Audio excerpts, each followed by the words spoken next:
अस्सलाम वालेकुम जुले, मैं Mushtaq Ali, president all Ladakh students welfare association Jammu. मेरे साथ प्रेसिडेंट साहिबा बैठी है स्टूडेंट एसोसिएशन ऑफ लद्दाख के, और नवंग चुस्पिल बैठा है all Ladakh student association Jammu के मेडिकल सेक्रेटरी। आज की हमारे इस जॉइंट प्रेस कॉन्फ्रेंस का मकसद है जो एडमिशन इशूज़ लद्दाख के स्टूडेंट्स के फेस कर रहे हैं पिछले तकरीबन 5-6 सालों से कंटिन्यूसली, उन एडमिशन इशूज़ को लेकर हमने आज ये प्रेस कॉन्फ्रेंस यहाँ पे रखा है।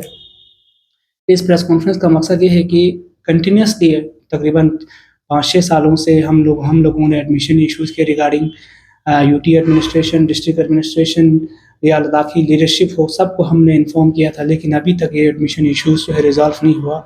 रिसेंटली एक और नया इंसिडेंट हमें देखने को मिला या स्कॉस कश्मीर की एडमिशन नोटिफिकेशन की शक्ल में कि उन्होंने भी पहले की तरह लद्दाखीज़ को एडमिशन देना जो है बंद कर चुका है। इसी रिगार्डिंग आज का ये हमारा ये प्रेस कॉन्फ्रेंस है। सबसे पहले आप लोगों से खिताब फरमाएंगे नवंग चुस्पेली जो कि आलसाद के मेडिकल सेक्रेटरी हैं। During the press conference po kertena Ladakhi student samala admission issue से बोलते होले तने जैसे कि हम सभी को पता है 2019 के बाद लद्दाखी स्टूडेंट को जम्मू कश्मीर में एडमिशन मिलना बहुत मुश्किल हो चुका है। और रिसेंटली कोश कश्मीर ने भी लद्दाखी स्टूडेंट को पहले की तरह एडमिशन देना बंद कर चुका है।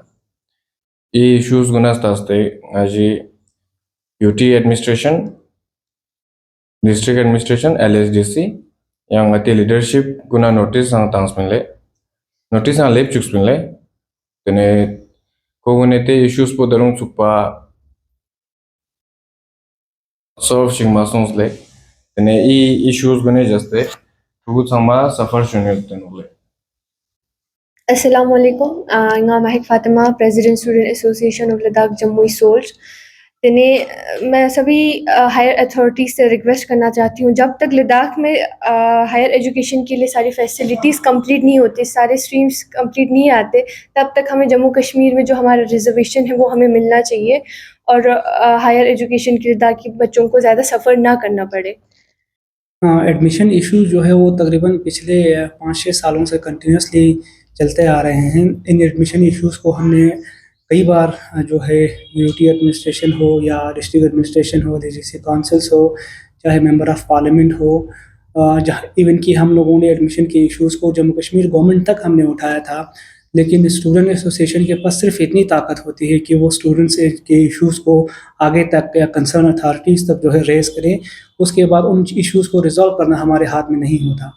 लद्दाख में अभी अगर हम देखें तो कोई एग्रीकल्चरल यूनिवर्सिटी नहीं है, और स्कॉस कश्मीर ने भी हमारे बच्चों को, लद्दाखी स्टूडेंट्स को जो है पहले की तरह एडमिशन देना बंद कर चुका है। लद्दाख में ना कोई नर्सिंग कॉलेजेस है, फिर भी हमारे बच्चों को यहाँ पे सिर्फ 4% रिजर्वेशन मिलता है, और जो लेफ्ट ओवर सीट्स है उनके लिए लद्दाखीज़ आज भी एलिजिबल नहीं है। इन इश्यूज़ को हमने काफ़ी डिटेल में लद्दाखी लीडरशिप के साथ हमने डिस्कस किया था। इवन कि यूटी एडमिनिस्ट्रेशन इन सारे इश्यूज़ से बाखबर हैं। एकेडमिक लाइन की भी अगर हम बात करें तो हमारा जो शेयर ऑफ़ इन्वेस्टमेंट हुआ है वो यहाँ की हायर एजुकेशन इंस्टीट्यूशंस के अंदर हुआ है। लद्दाख यूनिवर्सिटी के नाम पे हमें यहाँ के कॉलेजेस, यूनिवर्सिटीज़ से महरूम रखा गया है। अगर हम बात करें तो लद्दाख यूनिवर्सिटी एक न्यूली बॉर्न बेबी की तरह है। उसको अभी जो है लद्दाख यूनिवर्सिटी को कश्मीर यूनिवर्सिटी के या जम्मू यूनिवर्सिटी के कंपैरिजन में आने के लिए या उसके लेवल में आने के लिए कम से कम जो है 30-40 साल से ऊपर का समय लगेगा। लेकिन होना तो ये चाहिए था कि बाइफर्केशन के बाद या तो एक फ़ेज़ मैनर में लद्दाखीज़ को एडमिशन बंद करना चाहिए था, या उनके लिए यहाँ की हायर एजुकेशन इंस्टीट्यूशंस का दरवाज़ा जो है हमेशा के लिए ओपन रखना चाहिए था, लेकिन ऐसा नहीं हुआ। अगर इन सिंपल वर्ड अगर हम कहें तो we the Ladakhi students become the victim of bifurcation, we have suffered the most. और जो एडमिनिस्ट्रेटिव फेलियर अगर हम कहें, अगर इस एडमिनिस्ट्रेटिव जो डेवलपमेंट हुआ या जो बाइफर्केशन हुआ, उसकी वजह से सबसे ज़्यादा अगर किसी को नुकसान हुआ तो लद्दाखी स्टूडेंट्स को हुआ, जो कि एक अनफॉर्चुनेट चीज़ था। और सबसे अनफॉर्चुनेट चीज़ इसमें ये था कि हमारे जो फरियाद है, हमारे ग्रीवेंसेस है, ये सुनने के लिए कोई तैयार नहीं है। जो है तमाम लद्दाख की लीडरशिप इस चीज़ से बाखबर है। उनको हमने इन्फॉर्म तकरीबन 5-6 सालों से हम उनको इन्फॉर्म करते आ रहे हैं। यूटी एडमिनिस्ट्रेशन को हम 5-6 सालों से इन्फॉर्म करते आ रहे हैं, लेकिन ये इश्यूज़ जो है कहीं पर भी रिजॉल्व होने का नाम नहीं ले रहा। रिसेंटली हमारी एक डेलीगेशन की मुलाकात advisor to honourable chief minister of Jammu and Kashmir से भी मिला था। इन इश्यूज़ को हमने उधर भी हाईलाइट किया था, लेकिन अभी भी ये इशू रिज़ॉल्व नहीं हुए।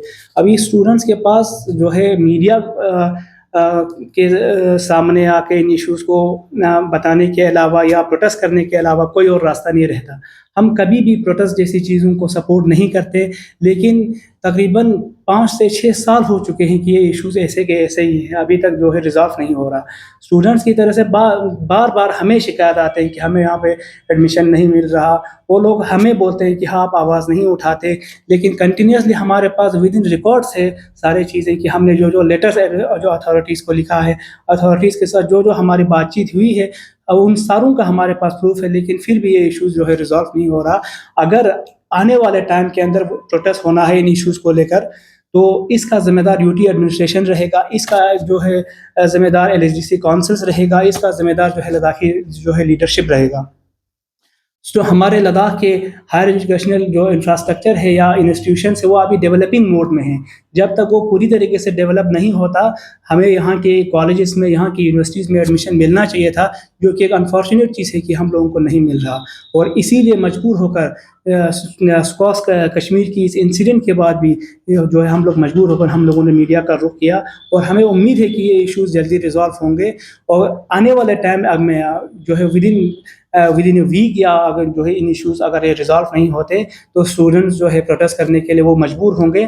और इसका ज़िम्मेदार जो है मैंने पहले ही बताया, ये यूटी एडमिनिस्ट्रेशन रहेगा, जम्मू एंड कश्मीर गवर्नमेंट रहेगा, एलएचडीसी काउंसिल्स रहेगा, और हमारे लद्दाख के लीडरशिप रहेगा। स्टूडेंट्स को इस तरीके से इग्नोर करना आज के अगर तालीम के लिहाज में ज़र्रा बराबर की ताख़ीर जो है वो नाक़ाबिल बर्दाश्त है। और हम जो है इन चीज़ों को एक अगर इस चीज़ को अगर हम देखें, तो हमें जो हायर एजुकेशन से महरूम रखना, हमारे लिए हायर एजुकेशन का दरवाज़ा बंद करना, ये एक डायरेक्ट अटैक था राइट टू एजुकेशन पे।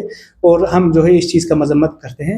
और हम फिर से आप तमाम मीडिया हज़रात का भी शुक्रिया अदा करते हैं कि हमारी छोटी सी कवरेज को जो है आप लोग यहाँ पे कवर करने के लिए आए। बाकी वस्सलाम।